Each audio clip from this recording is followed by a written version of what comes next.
Shalom, shalom, shalom, shalom, shalom à tout le monde.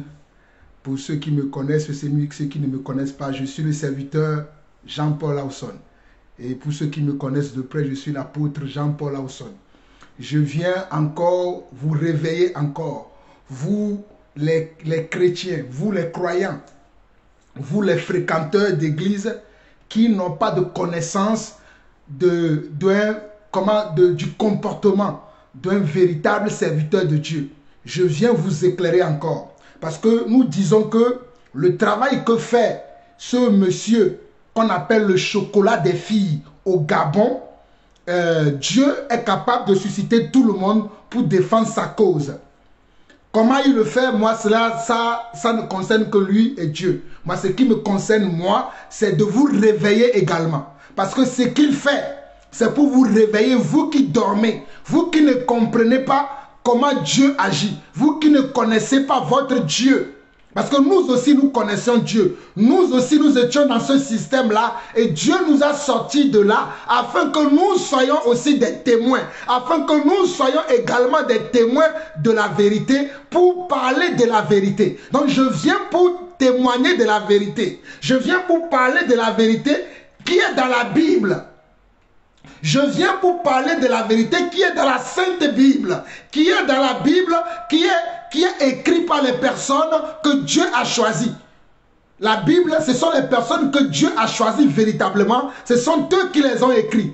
Ils ont été inspirés par l'Esprit de Dieu et ils nous ont laissé la parole que nous devons suivre. Nous avons également les enseignements de Jésus dans la Bible. Nous avons également les enseignements de Jésus concernant comment ses appelés, concernant ses envoyés, concernant ceux qui sont de lui.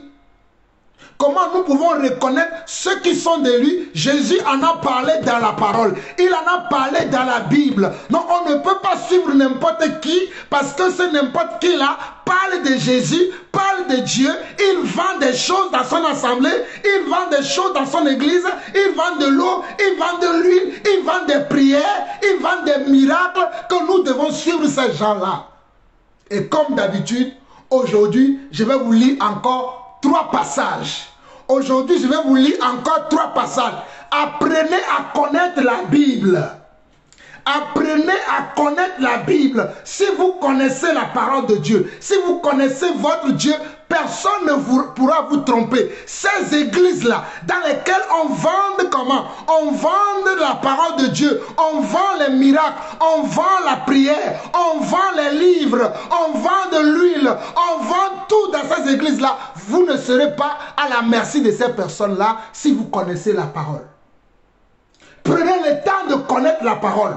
Prenez le temps de lire vos Bibles. Prenez le temps d'être attaché à la Bible. Prenez le temps de connaître vos Bibles. Et connaissez votre Dieu.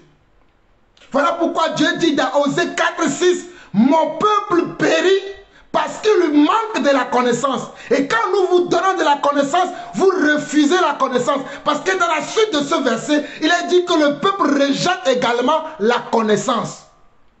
Je crie. Mais c'est pour vous que je crie. C'est pour vos âmes que je crie. Vous qui êtes malmenés dans les églises. Vous qui ne croyez plus. Vous qui ne savez plus à quel sens se vouer. Vous qui ne savez plus si vous devez croire en Dieu ou pas là. Croyez en votre Dieu et fuyez les faux pasteurs. Fuyez les faux envoyés de Dieu. Fuyez les faux serviteurs. Fuyez les fausses églises. Fuyez les fausses églises, fuyez les fausses églises, fuyez les faux pasteurs, fuyez les faux envoyés de Dieu. Aimez Dieu, aimez sa parole, aimez Dieu, aimez sa parole. Nous allons aller dans Jean chapitre 10 et vous allez voir comment est-ce que se comporte un vrai serviteur de Dieu. Jean 10. Nous allons lire du verset 1 au verset 10. Jean chapitre 10. Nous allons lire du verset 1 au verset 10 et suivez-moi très attentivement. Jésus dit également ici dans Jean chapitre 10, il dit, en vérité, je suis... Oh, écoutez bien. Il dit, en vérité, je vous le dis, celui qui n'entre par la porte dans la bergerie, mais qui monte par ailleurs, est un voleur et un brigand. C'est Jésus qui dit ça. Hein. Jésus dit qu'en vérité, je vous le dis, celui qui n'entre pas par la porte dans la bergerie, mais qui monte par ailleurs, est un voleur et un brigand. Mais celui qui entre par la porte est le berger des brebis. En d'autres mots, celui qui vous appelle dans son église et qui ne se comporte pas selon le modèle de la parole de Dieu, selon le modèle de la Bible, est un voleur et un brigand, est un malfaiteur. Celui qui a d'autres motivations, d'autres mobiles que ce qui est écrit dans cette parole-là, qui est écrit dans la Bible, est un voleur et un brigand. Et c'est Jésus qui le dit. Et moi, je crois à Jésus. Je continue. Le portier lui ouvre et les brebis entendent sa voix. Il appelle par leur nom les brebis qui lui appartiennent et il les conduit dehors. Lorsqu'il a fait sortir tous ses propres brebis, il marche devant elles et les brebis le suivent parce qu'elles connaissent sa voix. Regardez ce que Jésus dit. Le berger marche devant les brebis parce que les brebis connaissent sa voix. Donc le berger, c'est celui qui donne l'exemple à imiter. C'est celui qui donne comment le modèle à imiter. Le berger, c'est celui qui donne un modèle à imiter. Mais ce n'est pas fini. Continuons la lecture. Verset 4. Lorsqu'il fait sortir tous ses propres brebis, il marche devant elles et les brebis le suivent parce qu'elles connaissent sa voix. Elles ne suivront point un étranger, mais elles fuiront loin de l'étranger parce qu'elles ne connaissent pas la voix des étrangers. Jésus leur dit cette parabole, mais ils ne comprirent pas de quoi il leur parlait. Regardez, Jésus parlait à la foule que le suivait. À ses disciples, Jésus les avertissait qu'il y aura des gens qui vont venir avec des mauvaises mobiles, avec des mauvais mobiles.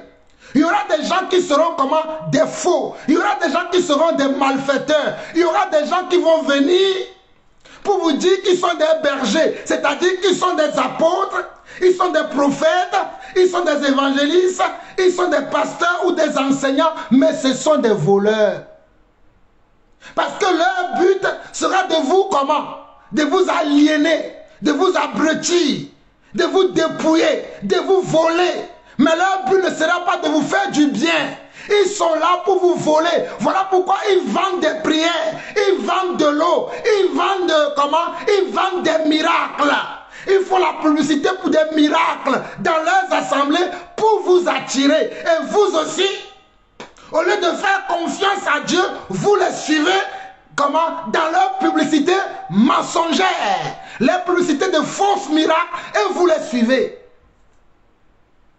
Regardez ce que Jésus dit. Il dit, en vérité, je vous le dis, celui qui n'entre pas la porte dans la bergerie, mais qui monte par ailleurs, est un voleur et un brigand. C'est-à-dire celui qui ne se tient pas dans la vérité, celui qui ne fait pas les choses par la vérité, mais qui comment? Qui vous trompe, qui vous dupe. C'est un voleur et un brigand. Celui qui a d'autres mobiles dans le cœur, celui qui a d'autres intentions dans la tête, celui qui a comment d'autres choses de prévues, mais il prend Jésus, hein, parce qu'il sait que vous êtes des enfants de Dieu, il sait que vous aimez Dieu, il prend Jésus comme mobile et il vient vous tromper. C'est un voleur et un brigand. Il continue. Mais celui qui entre par la porte est le berger des brebis.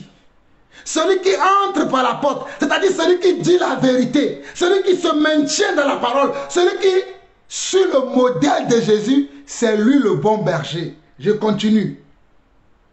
Le portier lui ouvre et les brebis entendent sa voix. Il appelle par leur nom les brebis qui lui appartiennent et il les conduit dehors. Lorsqu'il fait sortir tous ses propres brebis, il marche devant elles et les brebis le suivent parce qu'elles connaissent sa voix. Elles ne suivront point un étranger, mais elles fuiront loin de lui parce qu'elles ne connaissent pas la voix des étrangers. Regardez, le vrai berger fait connaître sa voix comment? à ses brebis, afin que ces brebis ne puissent pas suivre les étrangers. Et il y a beaucoup d'étrangers dans l'église. Les gens que Jésus ne reconnaisse pas, les gens que Jésus n'a pas appelés, les gens qui ne sont pas des élus, les gens qui ne sont pas des envoyés de Dieu, mais qui ont raté leur vie, qui ont raté comment leur vie. Et ils viennent vous voler. Ne vous laissez plus voler, ne vous laissez plus tromper, ne vous laissez plus comment sortez de l'usurpation, sortez du mensonge. Fuyez ces faux pasteurs, fuyez ces vendeurs d'illusions, fuyez comment ces brebis égarées là, qui n'ont rien à voir avec notre Dieu. Verset 7, regardez ce que Jésus dit. Jésus leur dit encore, en vérité, je vous le dis, je suis la porte des brebis. Jésus dit en vérité, moi Jésus, je suis la porte des brebis. C'est-à-dire, je suis la personne qui effraie le chemin. Pour vous qui ne connaissez pas, pour vous qui ne savez pas là, ce n'est pas un homme qui va vous effrayer le chemin. Ce n'est pas un homme qui va vous montrer la voie, mais c'est moi Jésus. C'est moi Jésus qui vous montre le chemin de la vérité. Donc c'est moi que vous devez suivre. Ne suivez pas des hommes. Ne suivez pas des hommes. Alors là, si vous voulez suivre des hommes, suivez les hommes qui suivent le modèle de Jésus. Suivez les hommes qui suivent le modèle de Jésus. Suivez les hommes qui suivent le modèle de Jésus. Verset 8. Tous ceux qui sont venus avant moi sont des voleurs et des brigands. Mais les brebis ne les ont point écoutés. Tous ceux qui sont venus avant moi sont des brigands, mais les brebis ne les ont point écoutés. Verset 9. Je suis la porte. Si quelqu'un entre par moi, il sera sauvé. Il entrera et il sortira. Et il trouvera des pâturages. Regardez. Je suis la porte. Si quelqu'un entre par moi, il sera sauvé. Moi, Jésus, je suis la porte. Si quelqu'un entre par moi, il sera sauvé. Il entrera et il sortira et il trouvera des pâturages. Verset 10. Le voleur ne vient que pour dérober, égorger et détruire. Moi, je suis venu afin que les brebis aient la vie et qu'elle l'ait en abondance. Voici ce que Jésus dit. Oh, alléluia. Regardez ce que Jésus dit. Jésus dit, je suis la porte. Si quelqu'un, nous sommes dans Jean 10, le verset 9, Jésus dit, je suis la porte. Si quelqu'un entre par moi, il sera sauvé. Il entrera et il sortira. Il trouvera des pâturages. Cela veut dire que si tu t'accroches à Jésus, et non à un homme, et non à une église, et non à une assemblée chrétienne, Jésus ne nous a pas appelés pour que nous nous accrochions à un homme. Jésus ne nous a pas appelés pour que nous nous accrochions à une assemblée chrétienne. Mais Jésus nous a appelés. Jésus nous a sauvés pour que nous nous attachions à lui. Parce que c'est lui le bon berger. C'est lui le bon berger. C'est lui le bon berger. C'est à lui que nous devons nous accrocher. Voilà pourquoi il dit au verset 10, il dit le voleur. C'est-à-dire comment? Le menteur. Le farceur. Regardez, Jean 10, verset 10. Le voleur ne vient que pour dérober, égorger et détruire. Mais moi, je suis venu afin que les brebis aient la vie et qu'elle l'ait en abondance. Moi, je suis venu afin que les brebis aient la vie et qu'elle soit comment? Dans l'abondance. Jésus est venu pour que nous ayons de la vie, mais que nous soyons aussi dans l'abondance. Jésus n'est pas venu pour nous reprendre la vie. Jésus n'est pas venu pour nous prendre ce que nous avons, indûment en plus.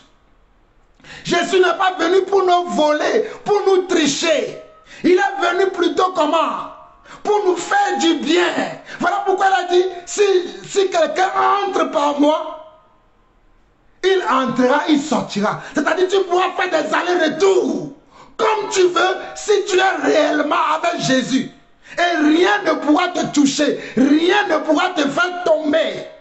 Mais si tu es en dehors de Jésus, c'est-à-dire si tu ne suis pas véritablement Jésus, mais tu as d'autres motivations dans ton cœur, tu as d'autres motivations dans tes sentiments, tu as d'autres pensées, tu as d'autres mobiles, et tu viens dans la bouche, tu as Jésus. Jésus dit que tu es un voleur, tu es un brigand. C'est pour ça que vous voyez beaucoup d'assemblées de nos jours dans lesquelles les gens qui les conduisent, les gens qui les dirigent sont des voleurs et des brigands parce que Jésus ne les connaît pas. Jésus ne les connaît pas. Il ne peut pas donner leur vie pour vous. Mais Jésus a donné sa vie pour vous. Mais eux là, ils ne peuvent pas donner leur vie pour vous. Mais Jésus, lui, il a donné sa vie pour nous. Mais ces faux pasteurs, ces faux apôtres, ces faux prophètes, ils viennent pour vous voler. Ils ne sont même pas capables de donner leur vie pour vous. Mais vous les suivez. Vous les suivez. Vous allez acheter leurs livres. Vous allez acheter leurs parfums. Vous allez acheter comment? Leurs huiles. Hein? Ils prennent comment? L'huile à 1 euro, à 2 euros, à 1000 francs, à 2 francs, à 2000 francs CFA, et ils vous les vendent à 100 000, à 1000 euros, à 1000 dollars, à 2000 dollars, à 5000 dollars dans leurs églises, et vous les suivez. Vous êtes normal? Réfléchissez, chrétiens. C'est de Jésus que je vous parle également ici. Dans Jean 10, le verset 9 au verset 10, Jean 10, verset 9 au verset 10, Jésus dit, je suis la porte. Si quelqu'un entre par moi, il sera sauvé. Il entrera et il sortira et il trouvera des pâturages. Le voleur ne vient que pour dérober, égorger et détruire. Mais moi je suis venu afin que les brebis aient la vie et qu'elle l'ait en abondance. Jésus veut que nous ayons de la vie et que nous soyons dans l'abondance. Jésus n'est pas venu pour nous appauvrir. Jésus n'est pas venu pour nous prendre nos richesses indûment. Jésus n'est pas venu pour nous tromper, pour nous tricher, pour nous mentir. Au contraire, regardez la suite. Verset 11. Je suis le bon berger. Le bon berger donne sa vie pour les brebis. Je suis le bon berger. Le bon berger donne sa vie pour ses brebis. Mais le mercenaire qui n'est pas le berger et à qui n'appartiennent pas les brebis, voit venir le loup, abandonne les brebis et prend la fuite. Et le loup les ravit et les disperse. Et le loup les ravit et les disperse. Donc il y a des mercenaires qui sont entrés dans l'église. Il y a des mercenaires qui sont entrés dans l'église. Il y a des mercenaires qui sont entrés dans l'église pour disperser les brebis. Pour vous disperser. Voilà pourquoi il... Oh, Dieu, ouvre les yeux de tes enfants. Ouvre les yeux de tes enfants. Voilà pourquoi ils vous trompent avec des messages tronqués, avec des faux miracles, avec des messages que Dieu n'a pas dit. Et ils inventent des prophéties dans les assemblées. Ils inventent des prophéties mensongères pour vous séduire et vous êtes séduits. Comment ne voulez-vous pas que ce jeune homme-là crie tous les jours pour vous réveiller, vous chrétiens? Comment ne voulez-vous pas, vous chrétiens, que ce jeune homme-là, qui s'appelle le chocolat des filles au Gabon, ne se lève pas nuit et jour pour crier dans vos oreilles? Si vous, chrétiens, vous êtes incapables de dire non aux faux pasteurs et de les fuir. Mais vous les suivez. Et quand nous parlons, vous allez dire que nous avons de la haine. Quand nous parlons, vous allez dire que nous sommes jaloux. Quand nous parlons, vous allez dire que parce que nous, on n'a pas trouvé l'occasion.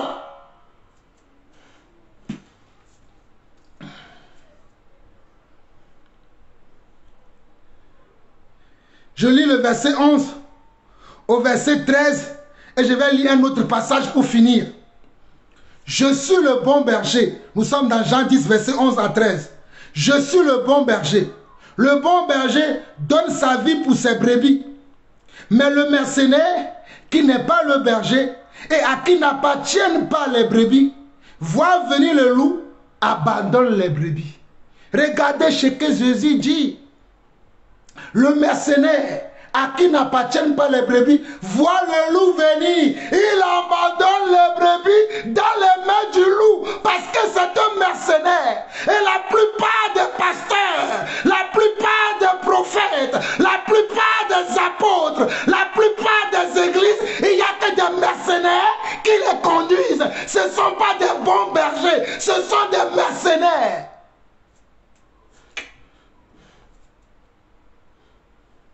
Verset 13, le mercenaire s'enfuit parce qu'il est mercenaire et qu'il ne se met point en peine des brebis. Je suis le bon berger. Le mercenaire ne se met pas en peine des brebis.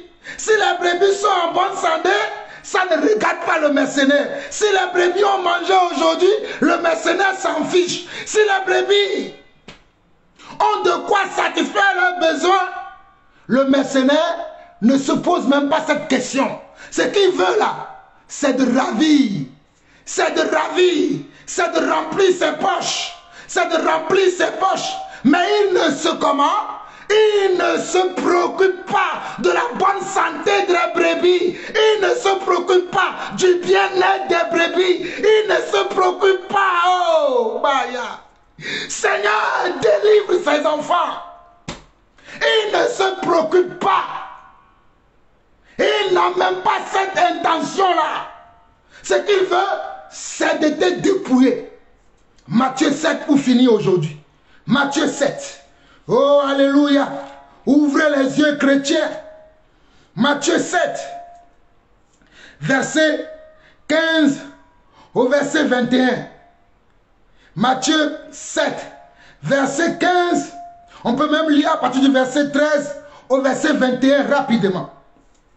Entrez par la porte étroite, car large est la porte, spacieux, le chemin qui mène à la perdition, et il y en a beaucoup qui entrent par là.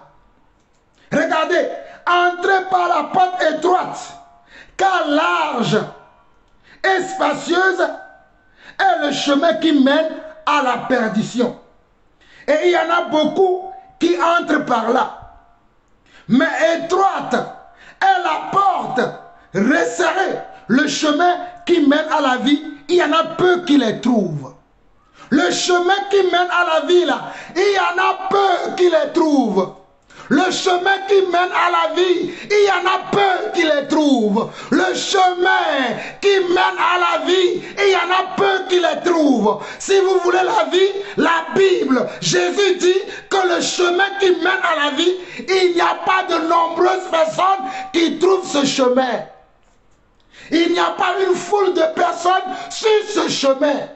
Il n'y a pas de multitude de personnes sur ce chemin. Il n'y en a que peu de personnes. Il y a peu de personnes qu'on peut compter sur le bout des doigts qui est sur le chemin qui mène à la vie.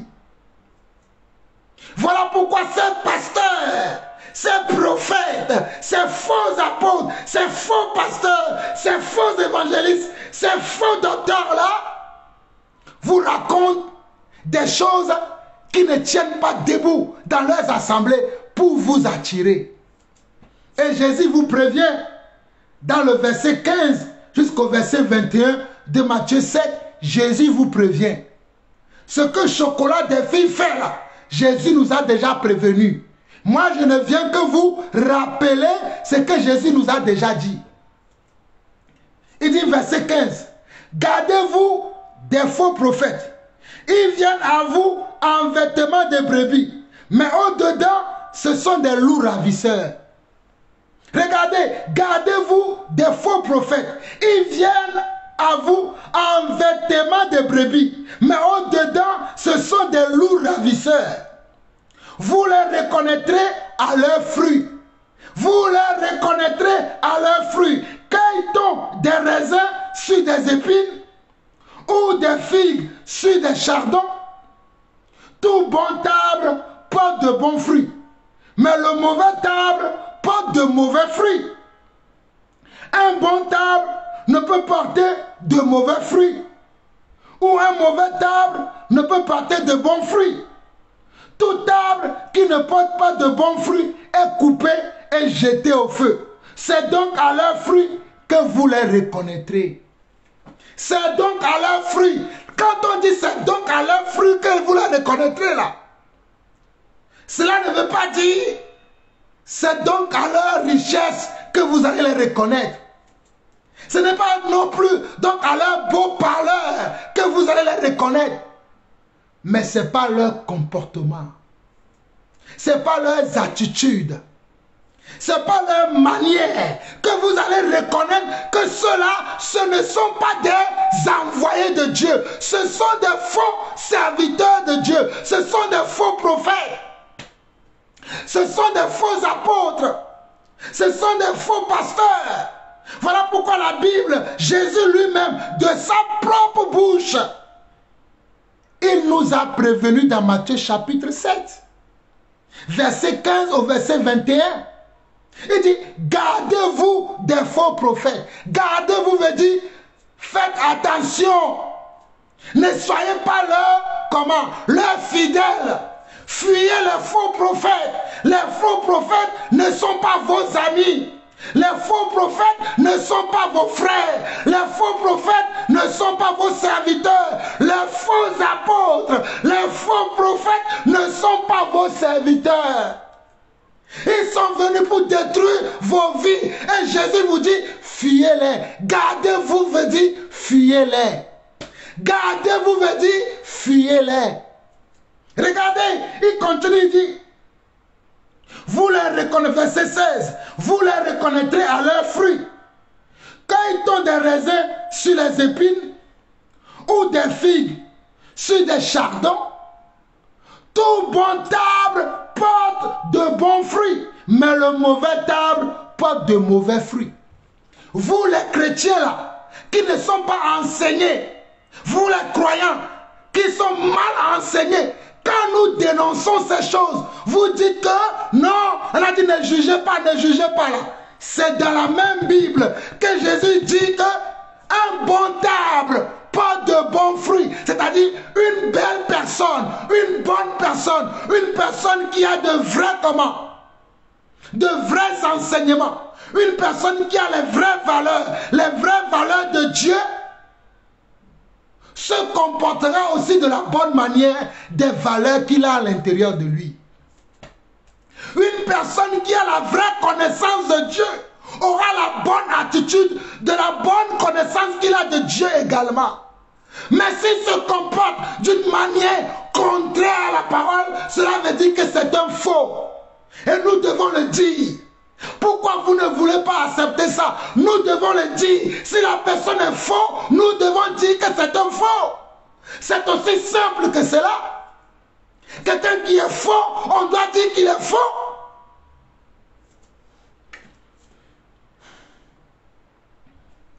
Verset 17 au verset 20 de Matthieu 7. Tout bon arbre porte de bons fruits, mais le mauvais arbre porte de mauvais fruits. Un bon arbre ne peut porter de mauvais fruits, ou un mauvais arbre de bons fruits. Tout arbre qui ne porte pas de bons fruits est coupé et jeté au feu. C'est donc à leurs fruits que vous les reconnaîtrez. C'est donc à leurs fruits que nous devons reconnaître ceux qui sont de Dieu et ceux qui ne sont pas de Dieu. C'est-à-dire c'est par leur comportement, par leur caractère, par leurs assimilations, par leur production, par leurs faits et gestes, par leur parler, par leur comportement, par leur matuvisme, par leur orgueil, par leurs envies, par leur comportement. Chrétien, ouvre ton yeux. ton cœur. Croyant, ouvre tes yeux. Tous ceux qui disent Jésus, Jésus ne sont pas des Jésus. Toutes les églises ne sont pas des églises de Dieu. Tous les rassemblements de croyants ne sont pas des rassemblements de Dieu. Tous les rassemblements ne sont pas des rassemblements de Dieu. Matthieu 7, 21. Ceux qui me disent Seigneur, Seigneur, n'entreront pas tous dans le royaume des cieux, mais seulement celui qui fait la volonté de mon Père qui est dans les cieux. Jésus dit que ce jour-là, ce n'est pas tout le monde qui va entrer dans son royaume. Ce n'est pas tout le monde qui sera appelé fils de Dieu ou fille de Dieu. Ce n'est pas tout le monde qui sera accepté par Jésus. Tu peux beau crier comme moi, tu peux beau faire des miracles, remplir des stades. Hey, écoutez-moi, tu peux beau donner des prophéties dans les détails, localiser les gens. Comme il y a une sœur qui m'a demandé hier, frère, as-tu l'esprit de localisation? J'ai dit, mais d'où sors-tu cela? La sœur m'a demandé, mon frère, as-tu l'esprit de localisation? Je me suis dit, mais c'est quoi ça? Mes chrétiens, réveillons-nous. Parce que les gens sont là, parce qu'ils veulent vous appâter, ils veulent vous amadouer, ils veulent vous tricher, ils veulent vous tromper, ils fabriquent des choses, ils racontent des choses, ils trouvent les choses dans un sens, dans un autre sens, pour vous attirer. Et vous dites que ce sont eux qui sont les vrais serviteurs de Dieu. Mais que voulez-vous qu'on vous dise encore? Regardez, Jésus a dit, cueille tous des raisins sur des figues.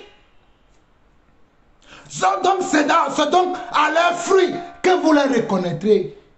Ce qui veut dire que ce n'est pas leur comportement, ce n'est pas leurs attitudes, ce n'est pas leur façon de faire, ce n'est pas leurs faits et gestes, ce n'est pas leur comment assimilitude, ce n'est pas leur positionnement, ce n'est pas leur positionnement que vous saurez s'ils sont réellement de Dieu. Beaucoup d'entre vous là, Dieu vous a déjà parlé, Dieu vous a déjà ouvert les yeux, mais vous ne voulez pas. Vous aimez le faux et usage de faux, mais la vérité, vous ne le supportez pas. Beaucoup d'entre vous, vous allez m'insulter, vous allez dire, voilà encore quelqu'un qui crie. Mais je crie pour ton âme. Je crie pour que toi, tu sois sauvé. Pour que toi, pour que tu arrêtes le mensonge dans ta vie. Pour que tu coupes le lien avec ce faux prophète, avec ce faux apôtre, avec ce faux pasteur, avec ce faux évangéliste. Je veux que tu coupes le lien. Voilà pourquoi je suis là pour crier encore. Voilà pourquoi je suis sorti du travail. En rentrant chez moi, Dieu me dit, va parler encore. Parce que tout ce que je dis là, je l'ai déjà dit plusieurs fois. Je l'ai déjà dit plusieurs fois. Mais quand je vois le chaos qui règne aujourd'hui, à cause de ce jeune homme que Dieu a suscité au Gabon, certains pensent que ce n'est pas Dieu. Mes chers frères et sœurs, Dieu fait comme il veut. Il utilise l'instrument qu'il veut. Dieu utilise l'instrument qu'il veut. Parce que vous n'écoutez pas, vous les chrétiens. Et il y a peu d'ouvriers pour ouvrir les yeux. Il y a peu d'ouvriers. Il y a peu d'ouvriers. Mais Dieu a trouvé encore quelqu'un qui ne connaît même pas la Bible. Hein? Quelqu'un qui ne maîtrise même pas sa pensée, quelqu'un qui ne maîtrise même pas la pensée de Dieu, quelqu'un qui n'a même pas l'esprit de Dieu, c'est lui qui vient vous dire, sortez de toutes ces choses. Vous n'avez pas honte, chrétien? Vous n'avez pas honte, enfant de Dieu? Vous n'avez pas honte, serviteur de Dieu? Vous n'avez pas honte, servant de Dieu? Il est temps que vous croyez à votre Dieu. Il est temps que vous pratiquez la vraie parole. Et le monde va voir qui est vraiment notre Dieu. Le monde verra qui est vraiment notre Dieu. Si nous arrêtons de suivre ces vendeurs d'illusions, ces faux prophètes, ces fainéants, ces voleurs, ces brigands, ces mercenaires, le monde saura vraiment qui est notre Dieu. Mais si vous vous rassemblez comme des mouches, comme des charognards, hein? Vous vous rassemblez comme des vautours autour de ces soi-disant prophètes de Baal, ouais, autour de ces soi-disant pasteurs, apôtres, évangélistes. Comment le monde connaîtra notre vrai Dieu? Comment ils connaîtront qu'il y a vraiment Dieu et que Dieu n'approuve pas de telles choses? Comment les gens sauront? Comment les gens sauront? Comment les gens sauront? Réveillez-vous. Nous nous verrons la prochaine fois. Merci.